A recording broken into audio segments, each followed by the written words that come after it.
사회탐구는 암기 과목이 아니라 이해 과목이다.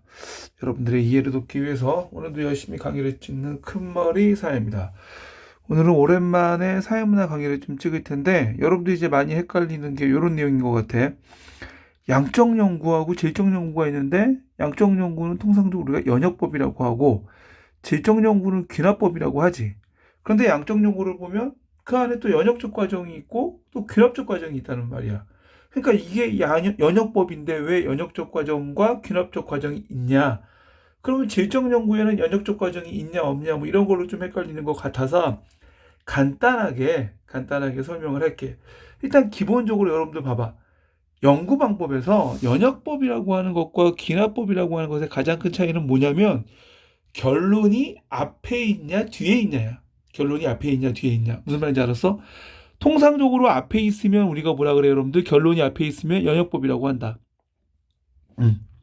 그래서 우리가 예전에 학교에서 뭐 논설문 같은 거 배울 때 결론이 앞에 있는 걸 뭐라 그래? 두괄식이라 그러잖아. 두괄식. 그러니까 두괄식이 연역법이라고 생각하면 되는 거야.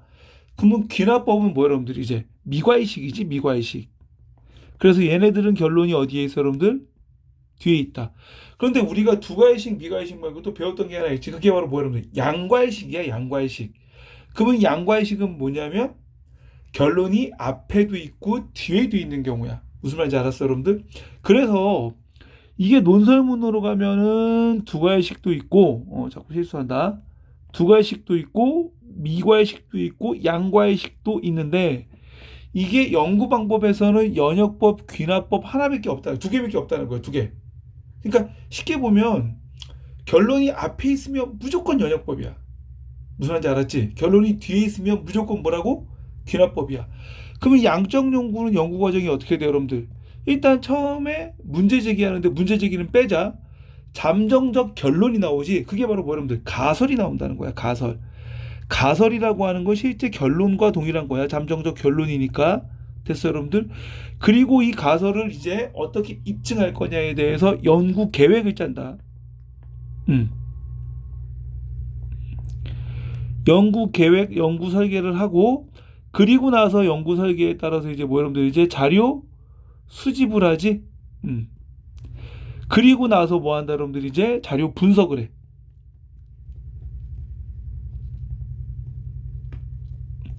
그리고 분석한 결과를 가지고 가설 검증을 하고 그 검증을 통해서 마지막에 다시 뭐 여러분들 일반화된 결론을 제시한다. 됐어요, 여러분들? 그러니까 양적 연구는 만약에 논설문식으로 따지면은 어떻게 되는 거야? 양괄식이 해당되는 건데 연구 방법에는 양괄식이 해당되는 게 없다 그랬잖아. 그냥 결론이 앞에 나오느냐 뒤에 나오느냐에 대해서만 얘기한다. 근데 이건 앞에 나오니까 일단 우리가 뭐라고 얘기하자고? 연역법이다 이렇게 얘기하는 거야. 앞에 나오니까 뭐라고 하자? 연역법이다.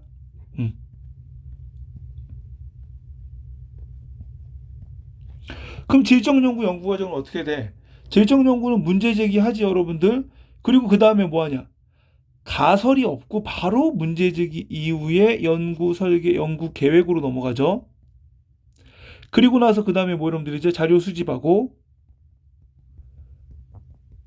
수집한 자료를 뭐 한다? 분석하고. 그리고 가설이 없으니까 가설을 검증할 필요도 없잖아. 바로 어디로 가, 여러분들? 결론. 됐어? 그래서 얘는 결론이 무조건 뒤에 나오니까 뭐로 가자는 거야? 귀납법으로 가자는 거야. 그런데 이렇게 구분을 해놓고 나니까 양적 연구에서 좀 걸리는 게 있어. 그게 뭐냐? 양적 연구는 가설이 앞에도 나오고, 즉 결론이 앞에도 나오고 결론이 뒤에도 나오는데 이걸 일단 우리가 앞에 나오니까 연역법이라고 말은 해놓고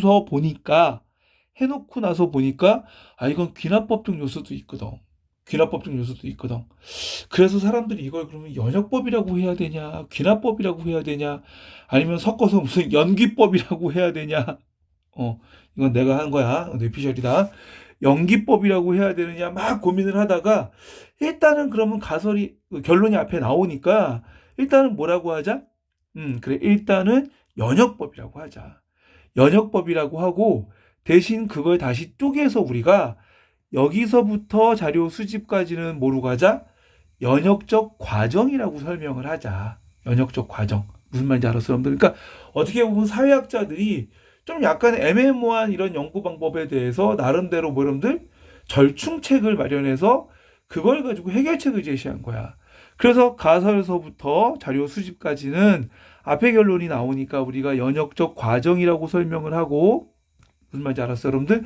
다시 자료 수집에서 뒷부분까지는 뭐 여러분들 결론이 뒤에 있으니까 여기를 뭐로 가자? 귀납적 과정으로 가자. 됐어요, 여러분들? 이해되나? 그래서 쉽게 생각해자. 양적 연구는 연역법, 그리고 질적 연구는 귀납법이야. 알았어? 꼭 그렇게 외워놔.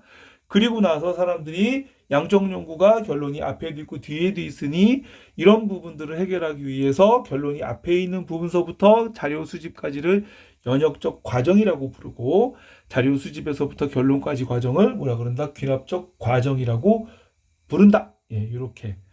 원래는 모든 과학은 다 원래 귀납법이에요. 모든 과학은 다 귀납법이야. 대부분의 자연과학이라고 하는 건 자료 수집을 하고, 그리고 나서 뭐 여러분들 자료 분석을 통해 결론에 도달하죠. 자연과학이 결론부터 만들어 놓고 연구하는 게 세상에 어디 있어요, 여러분들? 당연히 없단 말이야. 그런데 사회과학에서는 결론부터 만들어 놓고 연구를 하는 경우가 있다는 거지. 자연과학과 다르게. 그래서 자연과학과 다른 형태의 어떤 연구 방법으로 새로 등장한 게 사회과학의 연역법이고, 그런데 이게 애매모호하게 결론이 앞에도 나오고 뒤에도 나오니까 사회학자들이 그래, 연역법이라고 일단 이름을 붙이되 연역적 과정과 귀납적 과정으로 나눠서 부르자라고 얘기한 거죠. 시험에서 봐봐, 여러분들. 시험에서 보면은 보통 이런 양적 연구, 질적 연구가 개념 자체를 물어보는 문제는 거의 없어. 대부분 뭐냐면 양적 연구와 질적 연구의 사례를 물어보는데, 사례 중에서 쫙 가다가 뭐뭐라고 하는 결론에 도달했다 이렇게 나와요. 뭐뭐라고 하는 결론에 도달했다. 그리고 선지한 4번쯤에 뭐라고 나오냐? 만약에 이 연구가 양적 연구일 때야.